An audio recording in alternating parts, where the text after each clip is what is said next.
हमारी online classes देखने के लिए हमारे यूट्यूब चैनल SGE वर्चुअल को सब्सक्राइब करें एंड लाइव क्लासेस लेने के लिए प्ले स्टोर पर जाकर हमारे SGE प्लस ऐप को डाउनलोड करें।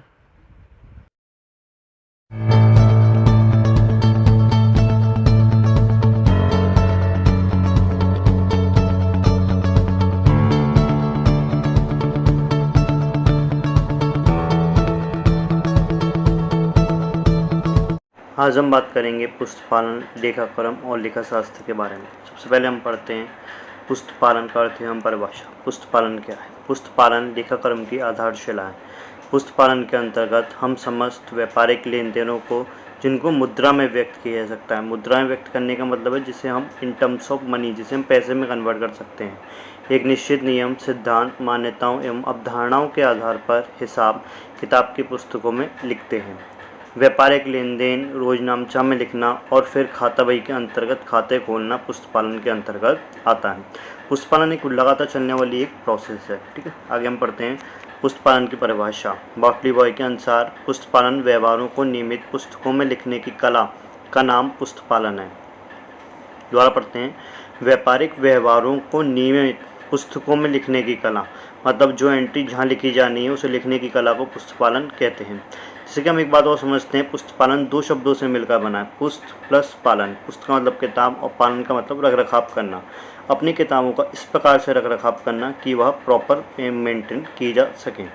कार्टर के अनुसार पुस्तपालन ऐसे सभी व्यापारिक व्यवहारों को निजी रुपए, पैसों तथा अन्य वस्तुओं का हस्तांतरण होता है जिसका कि पुस्तपालन में सही रूप से लिखने की कला एवं विज्ञान है।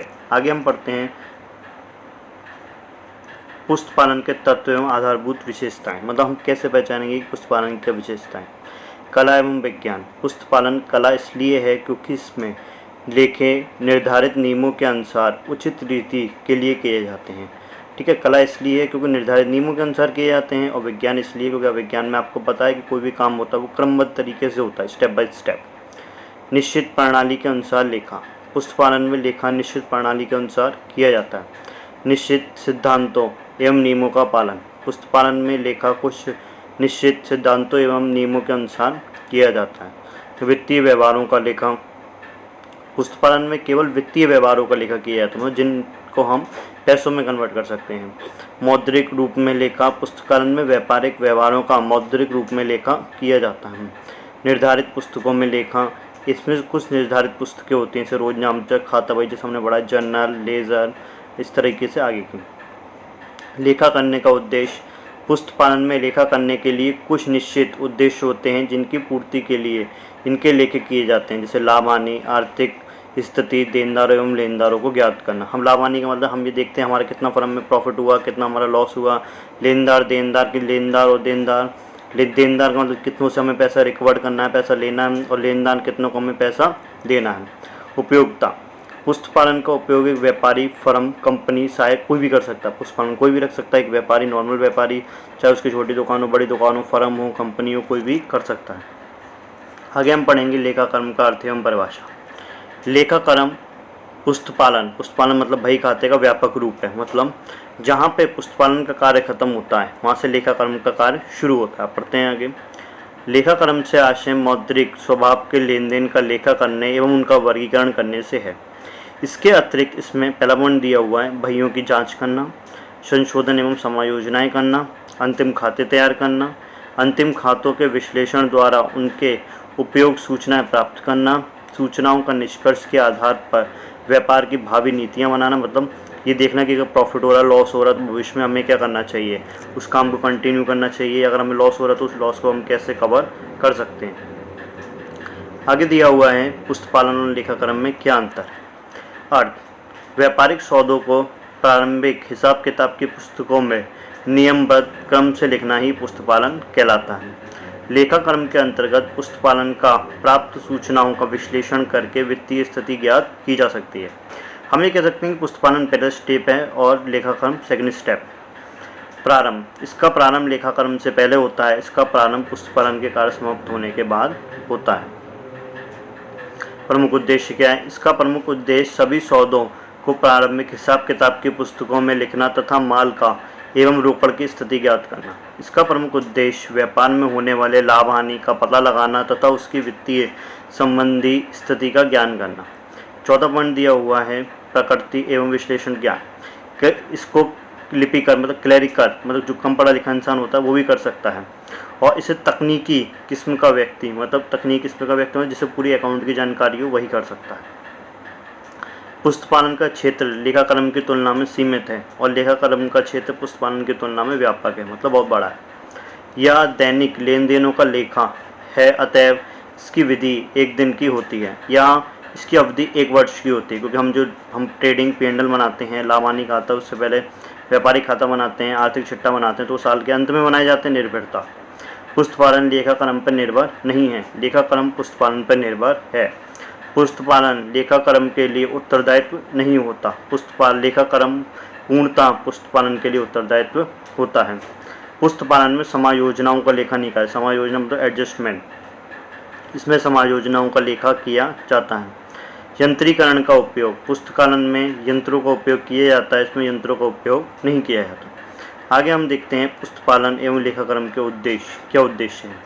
व्यापारिक व्यवहारों का लेखा करना, व्यापारिक व्यवहारों अथवा लेन देनों को हिसाब किताब में पुस्तकों में लिपिबद्ध करने के साथ स्थायी लेखा तैयार होता है, जिसका प्रयोग भविष्य के अनुसार किया जाता है।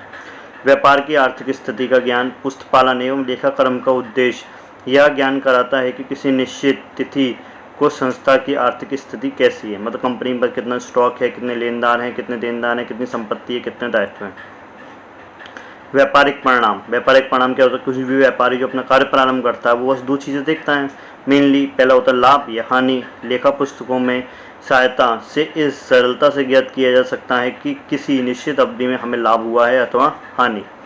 व्यापारिक नीति निर्धारण करना, पुस्तपालन एवं लेखाकर्म के उद्देश्य व्यवहार में क्रियाकलापों से संबंधित वांछित तत्व एवं आंकड़े उपलब्ध कराता है, जिसके द्वारा व्यापार की भावी स्थिति तैयार की जाती है।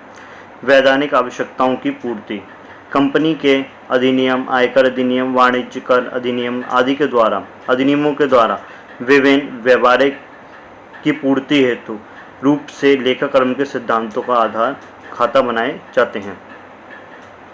आगे हम पढ़ते हैं पुस्तपालन तथा लेखाकर्म के लाभ एवं महत्व। हम पहला पॉइंट देखते हैं इसमें कि अगर जो हम पुस्तपालन और लेखाकर्म हमने जो मेंटेन किए हैं कॉपियाँ या मतलब मेंटेन जो हमने अकाउंट्स किए हैं उसका लाभ क्या होता है। इसका लाभ मेनली 4 लोगों को होता है, ठीक है। पढ़ते हैं पहला पॉइंट, व्यापारियों को लाभ। अब व्यापारियों को क्या लाभ होता है, व्यापारियों पर लाभ, व्यापार पर नियंत्रण रखने में सहायता, शुद्ध एवं स्थगित रूप से व्यापारिक व्यवहारों का लेखा उचित पुस्तकों में रखने के लिए व्यापारी को व्यापार में उचित लाभ मिलता है और कर्मचारी के छल कपट की संभावना कम हो जाती है। मतलब आप अगर प्रॉपर स्टॉक मेंटेन कर रहे हो तो आपको पता है कि आपके स्टॉक में कितनी चीज़ें आई और कितनी चीज़ें गई, तो आप अपने स्टॉक देख सकते हो, जिससे व्यापारी ये भी देख सकता है कि किसी कर्मचारी ने कोई छल कपट या कोई चीज़ें कोई भूल तो नहीं हुई है। व्यावसायिक उद्देश्यों की पूर्ति में सहायक, व्यावसायिक एवं प्रमुख उद्देश्यों को अधिकारित लाभोपार्जन करता है। पुस्तपालन एवं लेखाकर्म की सहायता से व्यवसाय की पूंजी, संपत्ति, दायित्व, ऋणों, आय तथा व्यय आदि के संबंध में अनेक जानकारियाँ उपलब्ध होती हैं। अतः व्यवसाय अपने व्यवहार को अधिकाधिक लक्षण एवं लाभप्रद बना सकता है। व्यावसायिक आंकड़े एकत्रित करना, व्यावसायिक आंकड़े एकत्रित करने का मतलब है आप ये देख सकते हैं कि पिछले साल आपको कितना लाभ हुआ, कितना इस साल लाभ हुआ। व्यवसाय की उन्नति व अधिक क्षमता बनाने हेतु व्यावसायिक अनेक प्रकार की सूचनाएं एवं आंकड़े प्राप्त कर सकता है। व्यापारिक परिणामों का ज्ञात करना, प्रत्येक व्यापारी एक निश्चित तिथि के पश्चात लाभ हानि ज्ञात करता है। लाभ हानि का यह निश्चित बही खातों एवं नियमानुसार रखे गए लेखों के द्वारा ही संभव हो सकता है। अगर आप प्रॉपर अकाउंट मेंटेन करोगे तभी आप बता पाओगे एक्चुअली लाभ कितना और एक्चुअली लॉस कितना हुआ। व्यापार की वित्तीय स्थिति का ज्ञान, वित्तीय स्थिति का मतलब कितना पैसा है आपके पास और कितना आपको पैसा देना है। कर निर्धारण में सहायक, जहाँ लेखा पुस्तकें नियमित एवं व्यवस्थित रूप से रखी जाती है वहाँ कर निर्धारण में सुविधा रहती है, और अन्यथा कर अधिकारी मनमाने ढंग से इसको करते हैं। मतलब जैसे अगर आपने प्रॉपर अपने टैक्स नहीं रखे तो अगर इनकम टैक्स अधिकारी आता है या कोई भी अधिकारी आता है तो वह अपने हिसाब से आपके अकाउंट कैलकुलेशन करेगा। विवादास्पद मामलों को शीघ्र निपटाना, अगर आपके प्रॉपर अकाउंटिंग होगी, प्रॉपर आपने अकाउंट बना के रखे हैं, अगर आपका किसी के साथ डिस्प्यूट हो जाता है तो आप उसे बता सकते हैं कि नहीं हमारे पास प्रॉपर रिकॉर्ड है। ख्याति की गणना करने में सहायक, विभिन्न वर्षों के लाभों के आधार पर संबंधित व्यवसाय को ख्याति की राशि निर्धारित करने में सहायता मिलती है। ऋण प्राप्त करने में सहायक, अगर आप अपने प्रॉपर अकाउंट मेंटेन करके रखोगे तो बैंक भी आपको बहुत आसानी से ऋण दे देती है। दिवालिया घोषित करने में सहायक, यदि किसी व्यापारी को व्यापार में निरंतर असफलताएं हो रही हैं। दिवालिया मतलब होता है कि अगर आपके पास लॉसेस ज़्यादा हो रहे हैं, आप लोगों का पैसा नहीं चुका पा रहे हैं, तो आप न्यायालय में जाकर अपने आप को दिवालिया घोषित कर सकते हैं। तुलनात्मक अध्ययन करने में सहायक, ये बहुत इंपॉर्टेंट है। तुलनात्मक अध्ययन का मतलब हो गया आप पिछले साल का इस साल से तुलना कर सकते हैं, मतलब तुलनात्मक मतलब कंपैरिजन कर सकते हैं। पहला पॉइंट हमने पढ़ा था व्यापारी को लाभ, दूसरा है सरकार को लाभ। उचित रूप से रखे गए पुस्तपालन एवं लेखाक्रम से सरकार को कर योजनाओं में सहायता मिलती है। राजकीय सहायता की आवश्यकता एवं उसकी मात्रा के अनुसार लगाए जाने की सुविधा, इसके आधार पर आयात एवं निर्यात लाइसेंस बनाया जाता है। ये व्यापारिक एवं औद्योगिक स्थिति की सही जानकारी प्रदान करता है। व्यापारी बहीखातों की सहायता से व्यावसायिक नियमों एवं कानूनों को निर्माण में सहायता मिलती है। अब तीसरा पॉइंट है उपभोक्ताओं को लाभ। उपभोक्ता मतलब जो आपसे माल खरीद रहा है। उत्पादन के संबंध में लेखा पुस्तकों में सही जानकारी रखने से वस्तुओं के मूल्य में निश्चितता रहती है। अगर आप प्रॉपर अकाउंट रखोगे तो आपको पता रहेगा कि किस चीज़ के दाम कितने बढ़ाने हैं या कितने कम करने। कर्मचारियों का लाभ, वित्तीय लेखा उचित रूप से होने से कर्मचारियों को वेतन, बोनस एवं अन्य सुविधाओं में भी लाभ मिलता है। पुस्तपालन की प्रणालियाँ, पर इसकी प्रणालियाँ 4 प्रकार की होती हैं। पहले देखते हैं भारतीय बहीखाता प्रणाली, मतलब इंडियन सिस्टम। यह प्रणाली सर्वाधिक प्राचीन मतलब सबसे पुरानी है। यह प्रणाली दोहरा लेखा प्रणाली के आधार पर है। भारत में सभी भाषाएं जैसे हिंदी, उर्दू, गुजराती, बंगला आदि के अनुसार यह यूज़ की जाती है। सबसे ज़्यादा ये मुड़िया भाषा में यूज़ की जाती है। रोकड़ प्रणाली, रोकड़ प्रणाली क्या होती है? इस प्रणाली के अंतर्गत केवल रोकड़ लेन देनों का ही लेखा किया जाता है। उधार लेन देनों का लेखा उस समय किया जाएगा जब आपको कैश में पेमेंट मिलेगा। सिर्फ आप किसका लेखा करेंगे? कैश का। और उधार का तब आप लेखा करेंगे जब उसका कैश आपके पास आ जाएगा। इसके लिए आप अपने 2 अकाउंट मेंटेन करते हैं, रिसिप्ट्स एंड पेमेंट अकाउंट और इनकम एंड एक्सपेंडिचर अकाउंट। ये ज़्यादातर वो संस्थाएं यूज़ करती हैं जो NPO हैं, नॉट प्रॉफिट ऑर्गेनाइजेशन, जैसे डॉक्टर, वकील, विद्यालय, चिकित्सालय। इनका उद्देश्य लाभ कमाना नहीं होता। इकारा लेखा प्रणाली, इस प्रणाली का हिसाब अपूर्ण प्रणाली कहा जाता है। इसका लेखा के अनुसार व्यापारिक लेन देनों का दोहरा पूरा नहीं होता। यह अपूर्ण प्रणाली है, मतलब ये प्रॉपर नहीं मानी जाती। दोहरा लेखा प्रणाली, इसी प्रणाली का हम सबसे ज़्यादा यूज़ करते हैं और यही हमें आगे जाके बढ़ाई जाएगी। दोहरा लेखा प्रणाली के हिसाब किताब रखने के लिए यहाँ प्रत्येक सौदों में 2 पहलू होते हैं, मतलब एक डेबिट होगा तो एक क्रेडिट होगा, और हर डेबिट का एक क्रेडिट होगा और हर क्रेडिट का एक डेबिट होगा। लेखा शास्त्र क्या होता है हम देखते हैं। सरल शब्दों में लेखा शास्त्र से आशय वित्तीय स्वभाव के सौदों को क्रमबद्ध रूप से लेखाबद्ध करना। द्वारा देखते हैं, लेखा शास्त्र से आशय वित्तीय स्वभाव के सौदों को, वित्तीय मतलब जो पैसे के हैं, क्रमबद्ध मतलब लाइन से रूप से लेखाबद्ध करके उनका वर्गीकरण करना, सारांश तैयार करके एवं उनको इस प्रकार प्रस्तुत करना ताकि उनका विश्लेषण किया जा सके।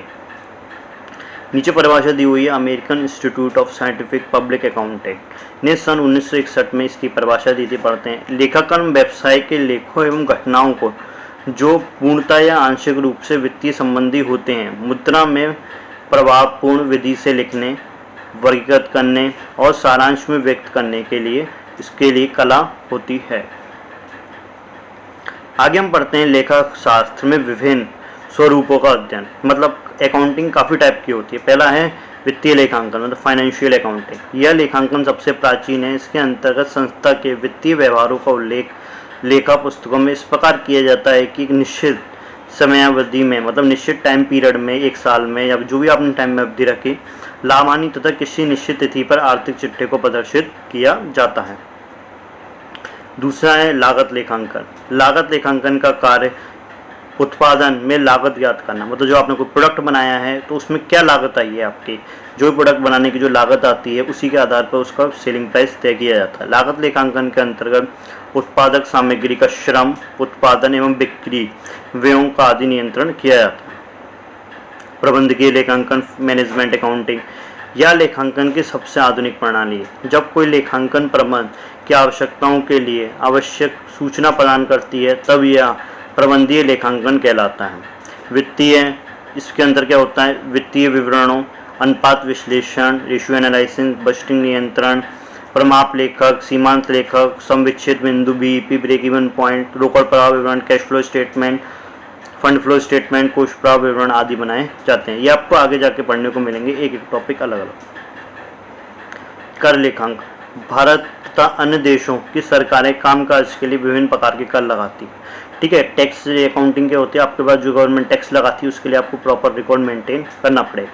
सरकारी लेखांकन, केंद्र सरकार, राज्य सरकार व स्थानीय सरकार जैसे नगर निगम, नगर पालिका, जिला बोर्ड का लेखांकन सरकारी लेखांकन कहलाता है। सामाजिक लेखांकन, जिस राष्ट्र की आर्थिक क्रियाओं को उचित ढंग से क्रमबद्ध करना ही सामाजिक लेखांकन कहलाता है। ये क्रियाएं विभिन्न कार्य करती हैं, वर्गों में बांटी जाती हैं। आगे दिया हुआ मुद्रास्फीति लेखांकन, बीते हुए समय में, हम इसे समझते हैं थोड़ा सा। बीते हुए समय में दीर्घ अवधि की मूल्य स्थिति देखी जाती, मतलब जो पहले का टाइम था उस समय रेट एक जैसे रहते थे, कम बढ़ते घटते थे, मगर आज के टाइम फ्लक्चुएशन बहुत ज़्यादा होती है, इन्फ्लेशन रेट बहुत ज़्यादा हो चुकी है, महंगाई बहुत ज़्यादा बढ़ चुकी है। तो एक बात सर्वमान्य रूप से स्पष्ट है कि संसार भर में प्रत्येक वस्तु का मूल्य बढ़ा है। मूल्य बढ़ा है मतलब महंगाई बढ़ी है। द्वितीय विश्व युद्ध के बाद जो मूल्य सूचकांक में परिवर्तन की गति बेहद तीव्र है और मुद्रास्फीति की इस स्थिति में व्यावसायिक जगत में आर्थिक परिणामों को लागू किया है।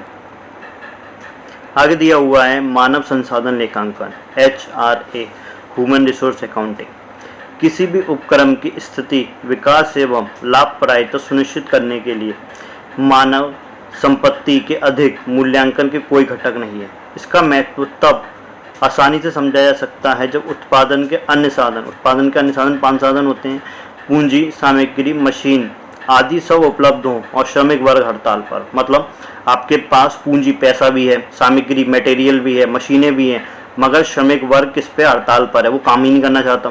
तो क्या आपकी पूंजी काम आएगी? क्या आपके द्वारा रखी गई सामग्री काम आएगी? मशीन काम आएगी? नहीं। मशीन चलाएगा कौन? श्रमिक चलाएगा, लेबर चलाएगी, और मशीनें चलेंगी तो उसमें सामग्री डलेगी तो इसका मतलब क्या है? पैसा लगेगा।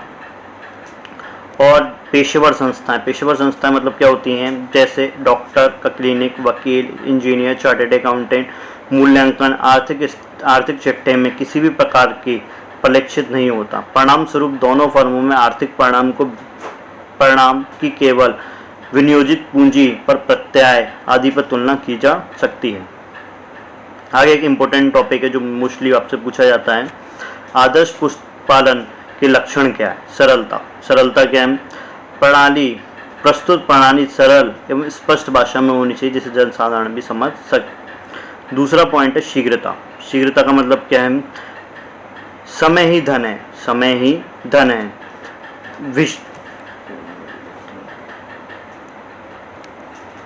शीघ्रता, समय ही धन का मतलब कि हमारे पास जितना ज़्यादा समय होगा हम उतना ज़्यादा धन पैदा कर सकते हैं।